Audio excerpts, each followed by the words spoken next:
parafërsisht ka një gjatësi dikon 15 metra ose 20, e vjen domethënë prej bunavit, prej pusit që kemi hapë me vrim aty, edhe vjen ka lënë këtë me ra me lirë. Edhe qëtë vazhdimisht që sasi, kjo gypë që ka lënë këto është dikon me një gypë me 3-4. Edhe qëtë vazhdimisht gjatë gjithë vitit.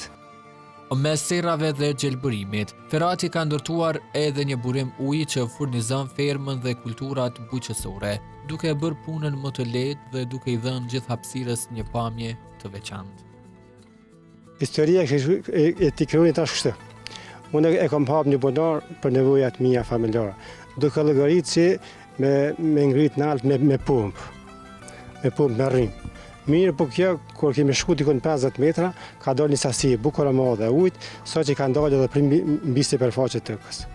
E tash nga ajo pjesë aty dikon parafërsisht ka një gjatësi dikon 15 metra ose 20, e vjen domethënë prej bunavit, prej pusit që kemi hapë me vrim aty, edhe vjen ka lënë këtë me ra me lirë. Edhe qëtë vazhdimisht që sasi, kjo gypë që ka lënë këto është dikon me një gypë me 3-4. Edhe qëtë vazhdimisht gjatë gjithë vitit. Ashtu i pishëm? Edhe ashtu i pishëm, ujë mirë, me këta ujë do më thonë edhe e ujtëm edhe serën. Sistemin e ujit. Historia e Ferhat Bytyqit dëshmon se bujqësia nuk është thjesht një profesion, me vizion, përkushtim dhe punë të vazhdueshme. Ai ka arritur të zhvillojë njëkohësisht blegtorinë dhe kultivimin e perimeve, duke krijuar një fermë të qëndrueshme familjare.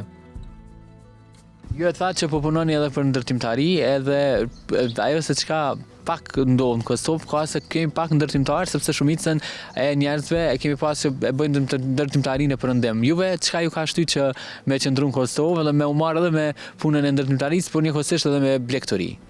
Po, në fillim bisedës thash që na familja jonë ka punu vazhdimisht me bujqësi edhe me blegtori. Po krahas që këtyre punëve ka punu edhe ndërtim. Domethënë punën e ndërtimit edhe blegtorisë e kemi trashëguar. Edhe zakonisht kena punu në Kosovë. Po kam edhe dy vllazën i kam jashtë, po punojmë domethënë edhe punë këtu në Kosovë. Edhe në Kosovë tashti çmimi pagesa domethënë është pak a shumë, sikur që po tregojnë të argjentarët, pak a shumë është e njëjtë. Edhe për momentin nuk ja vlen me shku jashtë, se gati çaj çmim fitohet edhe këtu. Në Kërvasar të Malishevës, dita e Ferhatit nis dhe përfundon me punë. Mes aromës së tokës, gjelbërimit të serrave dhe zhurmës së fermës, ai vazhdon të shkruajë historinë e një njeriu që beson se suksesi ndërtohet vetëm me përkushtim dhe dashuri për tokën.